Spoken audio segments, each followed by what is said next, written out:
Okay, look, let's just get right into it. I'm not here to feed you another generic productivity hack, all right? Today, I'm talking to you, honestly, more like an exhausted older brother. And I'm exhausted not from working out or anything, but just from watching you, and let's be real, watching myself sometimes, play this completely absurd game. We just walk around acting like we've got this unlimited, premium, forever subscription to life. So let's dive into this explainer and have a brutally honest chat. We treat time like it's cheap, like we can just keep pulling days out of an ATM that never ever runs dry. But because I genuinely care about you, I'm gonna burst that cozy little bubble right now. Your time is not infinite. Your balance of days, it's draining away at this exact second, and man, it is never gonna refill. Which brings us to a massive, kind of terrifying question. Who promised you tomorrow? No, seriously, think about it.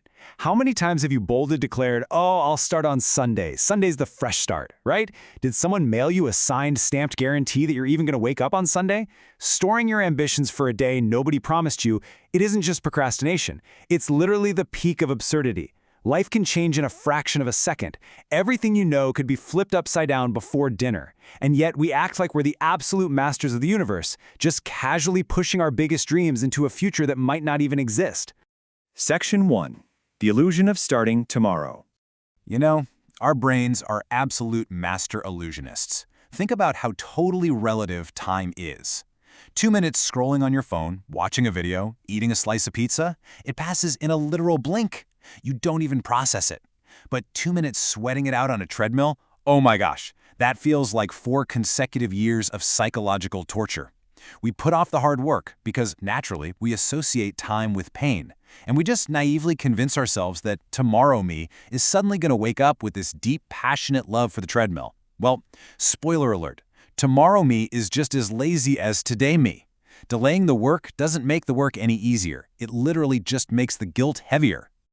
The philosopher Seneca perfectly diagnosed this exact human disease thousands of years ago. He basically said people delay living because they think they have forever. But here's the harsh truth you really need to swallow. Time that passes is dead time. It's gone. You can never, ever get it back. So continuing to play that one day I'll do this, one day I'll do that game, it's a fool's errand. You are essentially betting your single most valuable asset on a roulette wheel, just crossing your fingers it lands on someday. The only time you actually own, the only time you have an ounce of power over, is right now, this very second. Section 2. Fear. A lie you created. So a huge part of this comes down to how we view the world. Think about the crazy contrast in human mentalities. On one side, you've got the fixed mindset. This is the ultimate victim mentality. Oh, the world is against me, the economy is terrible, my circumstances are just way too hard. Let's be real for a second. You've got to stop playing the victim. You are in the driver's seat. And on the flip side, you have the growth mindset. Always remember this biological fact. Humans are the greatest adaptation machines on planet Earth. You were literally designed to endure, adapt, and conquer absolutely any circumstance thrown your way. You're not fragile. And what about fear? Well, fear literally doesn't exist. Seriously, it is a completely self-imposed, intangible illusion. It's this ghost created entirely by our own thoughts, just to mask the person you are truly capable of becoming. And the tragic comedy of the whole thing is, if you actually turned around and faced this imaginary monster you've been running from for years, you'd realize how incredibly small and pathetic it always was. You'll literally stand there and ask yourself, wait, did I really spend a decade running from this? The second you confront it, you don't just destroy the fear, you convert all that wasted, anxious energy into absolute, undeniable confidence. Section 3. Small daily victories.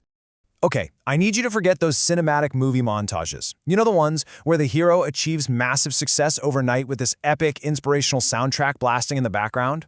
Yeah, real, strategic, lifelong success, it's actually a really boring byproduct. It comes from winning hundreds of tiny, totally unglamorous daily battles where absolutely nobody's clapping for you.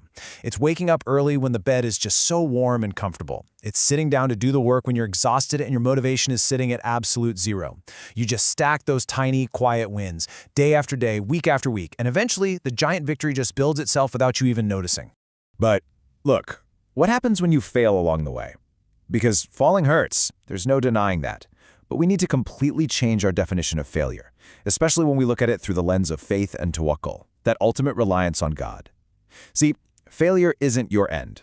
Failure is divine intervention. It's God protecting you and redirecting you. It's almost like Him saying, "Excuse me, you're moving in the completely wrong direction. Let me point you toward what is actually good for you." When you start viewing a setback as divine protection instead of a personal defeat, oh man, absolutely nothing can stop you from moving forward.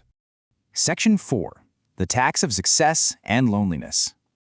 All right, here is the harsh reality check that is going to hit you like a freight train. True discipline looks like absolute insanity to average people. When you become genuinely obsessed with leveling up your life and fulfilling your purpose, you are going to find yourself very, very lonely. People won't understand why you aren't staying out late with them or why you keep rejecting their distractions and hanging out less. Listen to me. Don't waste your breath trying to make them understand. This is your obsession. This is your journey, not theirs. Let them think you're crazy. Because greatness demands a tax, right? And that tax is paid exclusively by sacrificing immediate comforts. It means dragging yourself out of bed at 5 a.m. It means fighting your toughest battles in total silence while the rest of the world is comfortably asleep, dreaming about the exact things you are actively building. And yeah, sometimes it means being completely misunderstood by the people closest to you, simply because they can't see the summit you're climbing towards. It's a necessary, painful sacrifice. You simply cannot be great and be comfortable at the exact same time. You have to pick one. Section 5. Embrace rejection and haters. Let me tell you just how absolutely absurd criticism really is. Just imagine for a second that you managed to pull off an absolute miracle, okay? You literally walk on water right across a lake. I guarantee you, the haters still won't clap. They'll just sit on the shore, point at you and say, "Ha, look at him. He's only walking on water because the loser doesn't even know how to swim." I mean, you can't make this stuff up. Pushback is inevitable the exact moment you start building any kind of momentum in your life. So stop fearing it. Smile, embrace the noise, and just use their doubt as high-octane fuel for your own ambition.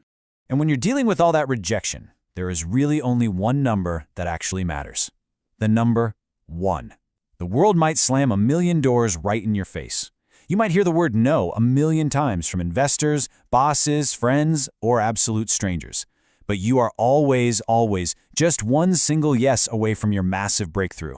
That one yes changes your entire trajectory. The only way you lose is if you quit knocking before you hear it. Section 6. What will you present to Allah?